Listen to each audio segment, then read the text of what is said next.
Listen closely.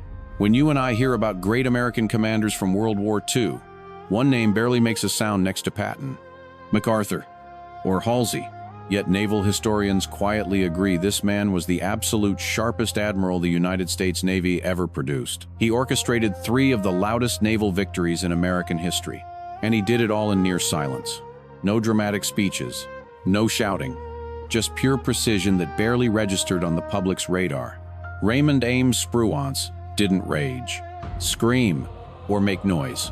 He slept through the quiet, nerve-wracking nights before battles that kept others awake. While other generals roared with big personalities, Spruance broadcast a much rarer, far more valuable frequency. He heard the truth clearly, right when one wrong note would have completely rewritten the war's outcome. Nimitz worked with the loudest, finest naval talent in America under extreme pressure. He called Spruance the greatest naval officer he had ever listened to. Let's tune in to the 3 decisions proving it. Move 1. The exact, deafening timing that won Midway. June 1942. Late May 1942. Admiral William Halsey was hospitalized at Pearl Harbor with a severe skin condition, completely silencing his command. That sudden medical silence changed naval history forever, because Halsey was scheduled to lead the American fleet into the roaring Japanese assault on Midway, a threat Nimitz's codebreakers had just intercepted. With Halsey quiet, Nimitz tapped cruiser commander, Vice Admiral Raymond Spruance, a man who'd never directed carriers. He had zero background in naval aviation. Suddenly, he was handed the Pacific War's most critical command with barely a moment to breathe. Carrier admirals were a loud, elite club. They firmly believed only a true aviator could run their fleets. Spruance was a surface warfare officer, respected in his lane, but clearly unequipped for the ear-splitting chaos of heavy carrier combat. But Nimitz had listened to Spruance closely. He heard something beyond mere technical skills. A quiet, steady judgment under fire that rang out clearer than any standard resume qualification. Within days, Spruance proved him right with a deafening victory.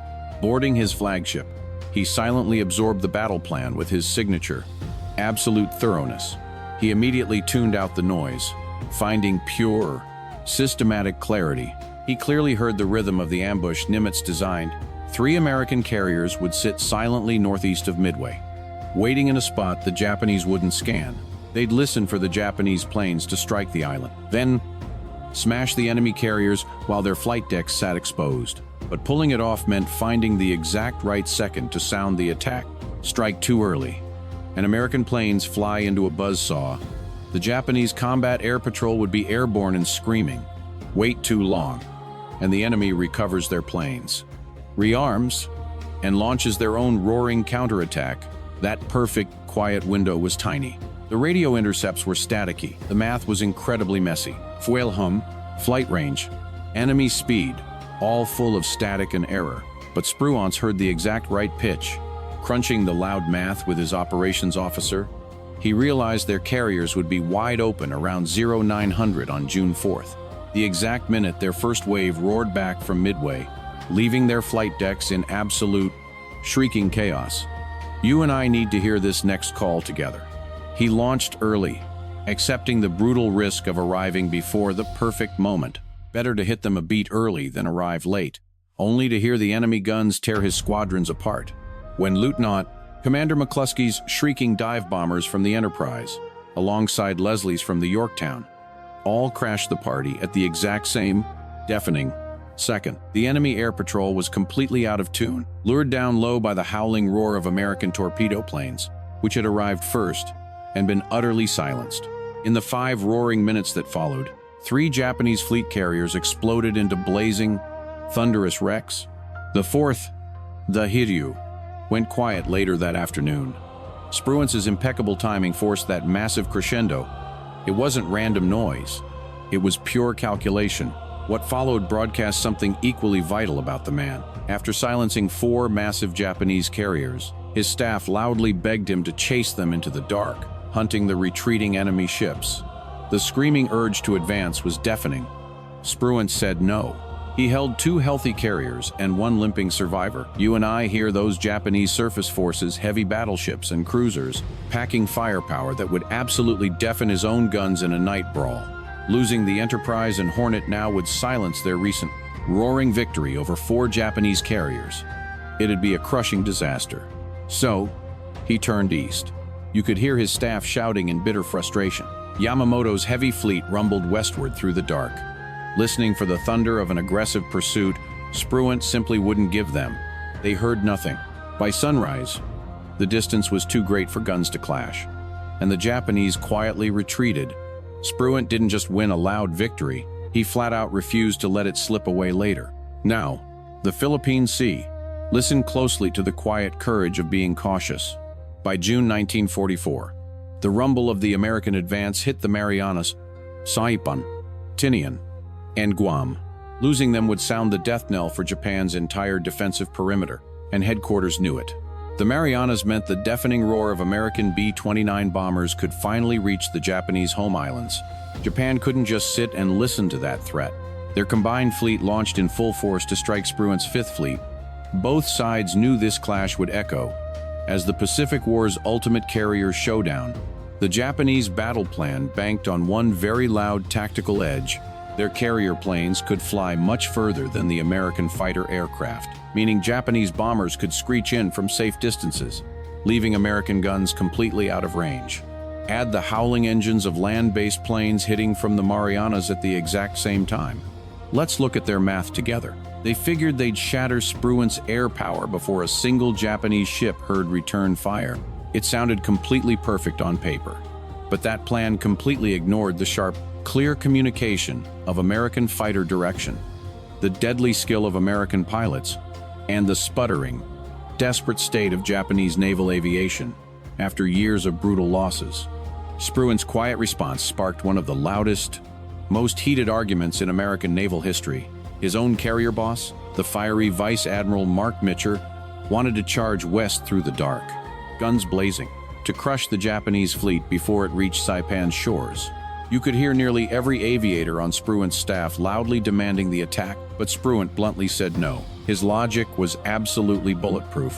Even as his screaming aviators cursed him, his main job wasn't making noise and sinking the Japanese fleet. It was shielding Saipan, the 127,000 Americans on the sand, and those massive, vulnerable transport ships. If he charged west, he risked letting unseen Japanese warships slip right behind him, bringing their heavy guns straight to the beach. He was flying blind to their full fleet layout, and guessing wrong meant hearing the total destruction of his own invasion force. He'd just listen and wait, let the Japanese strike first, hold his chosen ground, and quietly trust his veteran pilots to unleash absolute hell when the time came. On June 19, 1944, over 370 Japanese warplanes roared in 4 huge waves. The deafening slaughter that followed earned a famous nickname that perfectly captured its brutal, one-sided noise: the Great Marianas Turkey Shoot. Of 373 planes launched, 243 fell from the screaming sky. We lost 29. American subs added to the deadly chorus, sinking 2 massive Japanese carriers, including the Tahoe, the absolute pride and joy of the entire Japanese naval fleet, blown apart by a deafening, catastrophic aviation fuel explosion after taking just one single torpedo. The next day, Spruance unleashed Mitcher to chase the fleeing Japanese fleet, striking at extreme range late that afternoon. Screeching American dive bombers sank a 3rd carrier and battered others, but engines sputtered out. Returning in pitch blackness, many American planes crashed into the silent ocean. Mitcher flipped on the fleet's floodlights a massive, blaring beacon that practically begged for submarine attacks, but successfully guided most of his splashing pilots home. That Philippine Sea clash officially silenced Japanese naval air power as any kind of offensive threat. Japan lost 3 major carriers and over 600 planes. Their mobile fleet's roar was permanently muted against the American push. Yet the shouting critics aimed straight at Spruance immediately. They screamed that he let the main Japanese fleet slip away. A loud, early westward charge, those angry critics argued, would have finished the job entirely. What do you and I make of this? Those loud critics ignored the quiet, massive risk. His true mission was Saipan. He permanently silenced Japanese air power and kept his massive invasion fleet completely safe. That was the real goal. He absolutely nailed it. Having the nerve to ignore aggressive shouts, sitting in totally silent confidence under brutal pressure, absorbing the loud, angry criticism, and quietly trusting the ringing truth of your own strategy is a far rarer command courage than blindly launching those loud, reckless night pursuits.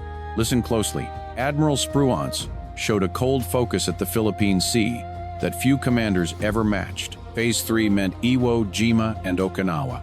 The volume was rising. By autumn 1944, Japan's inner defensive ring, those island fortresses of Iwo Jima and Okinawa, were the last loud barriers before the Japanese home islands themselves. Spruance was handed command of the naval forces for both massive operations. Through the deafening months from February to June 1945, he showed the least glamorous, yet arguably, most brutal kind of operational excellence required in naval combat: the ability to stay coherent, pushing forward under the exhausting roar of a desperate enemy. An enemy who abandoned standard naval warfare for a terrifying sound modern combat had never heard. That unmistakable scream was the kamikaze. Turning suicide aircraft into a deliberate naval weapon was Japan's grim, rational answer. After the total annihilation of their conventional air power, an inexperienced pilot, trained only to dive and die, took just a fraction of the time to prepare. And one deafening impact could sink a warship worth far more than the aircraft and pilot burning up in the blast.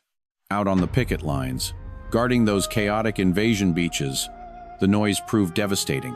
The psychological terror of hearing a plane scream directly at your ship, refusing to pull away, shattered American sailors like nothing before. At Iwo Jima, in early 1945, Spruance directed loud naval support for the bloodiest marine clash of the war.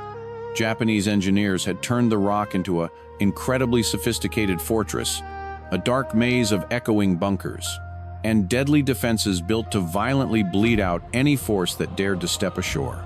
His loudest clash was with the Marines, firmly insisting they stick to the strict operational schedule. The Marines demanded 10 days of heavy shelling. Spruance allowed 3. His reasoning was purely strategic. Every roaring day at Iwo Jima left his ships exposed from the sky, delaying the massive, ear-splitting storm waiting for them at Okinawa. He was orchestrating not just one battle, but a loud sequence of them, and that pacing demanded hard choices. He could not silence the complaints by giving everyone exactly what they wanted. Now, you and I reach Okinawa, where the volume becomes deafening. That April 1945 invasion was the Pacific War's largest amphibious assault. Over 180,000 troops, backed by 1,300 ships.